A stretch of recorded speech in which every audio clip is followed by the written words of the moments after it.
Oke, kami sangat menyayangkan untuk saat ini daerah Lombok itu banyak sekali mafia tanah, bahkan mereka juga sudah pernah diadili dan pengadilan memutuskan mempunyai kekuatan yang tetap ya, mereka itu sebagai tersangka dalam kasus mafia tanah. 1 tahun 9 bulan. Tapi mereka saat ini ketika keluar bukannya mereka insaf, tapi malah mereka umat lagi. Mereka tetap melakukan hal yang sama dengan memalsukan data-data beserta tanda tangan dari klien kami dan mengaku-ngaku, pengacaranya juga mengaku-ngaku sebagai kuasa hukum dari klien kami. Mereka itu menjual lagi lahan kita dan mereka merusak lahan kita menggunakan membawa preman-preman dengan cara-cara yang tidak terpuji, melakukan pengrusakan, pagar-pagarnya hilang, dicuri juga.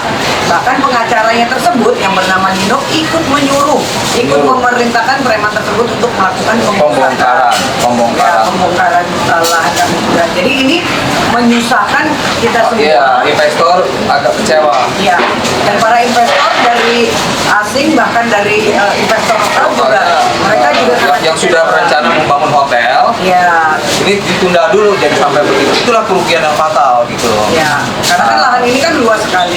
Yang mereka kuasain aja 1,7 hektar. Yang 1,7 hektar ya pertama Sudin. Belum lagi hanya 120 hektar. Itu pun diganggu. Termasuk satpam-satpam kita ini udah diancam, mau dibunuh, diapa segala macam.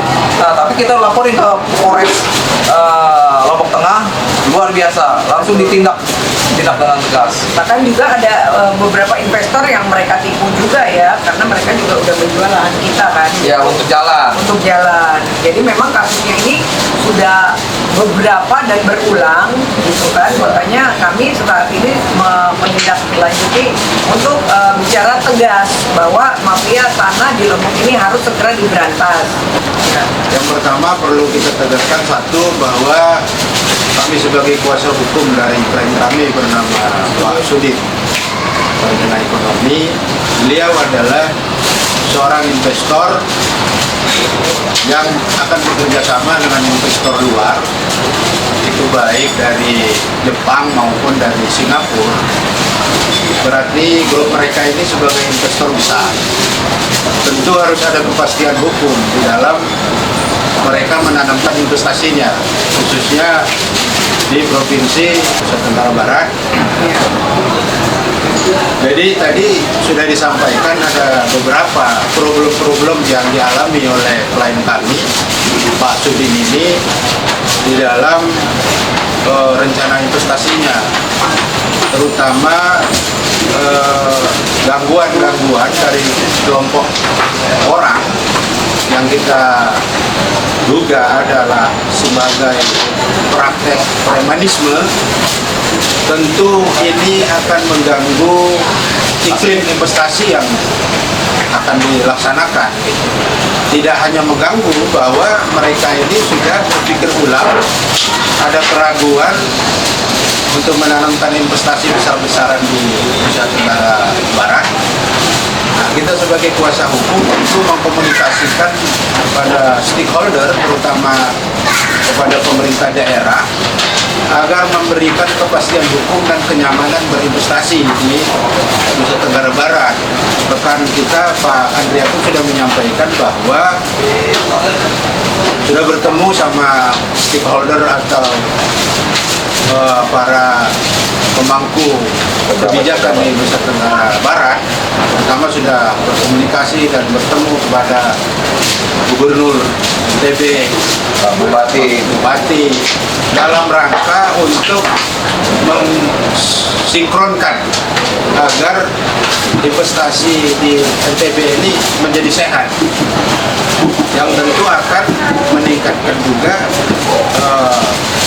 perekonomian di Nusa Tenggara Barat.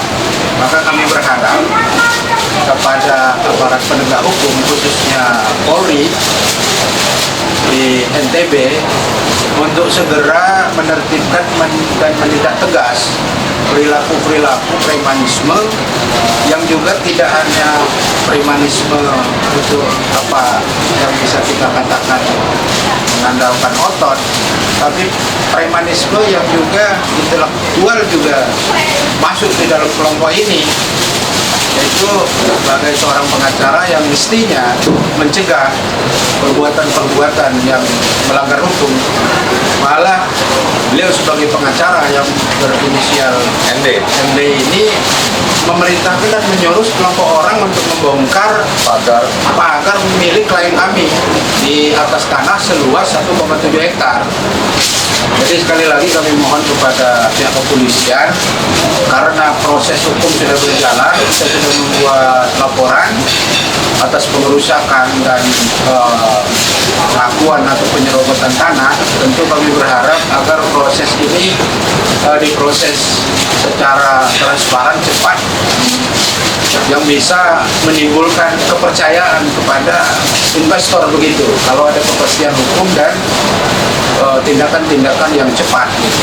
Sejalan dengan harapan kami, tentu juga adalah bagian daripada untuk mendukung dari program Presiden sendiri, di mana iklim investasi di Indonesia itu bisa menjadi sehat, yang bisa mendatangkan kepercayaan dari investor luar untuk menanamkan modalnya di Indonesia, untuk mempercepat pertumbuhan ekonomi kita.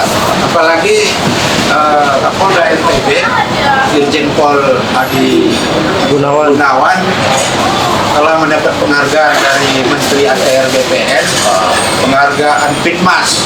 Penghargaan Pitmas itu adalah sebagai kualifikasi seorang penegak hukum yang concern terhadap pemberantasan mafia tanah.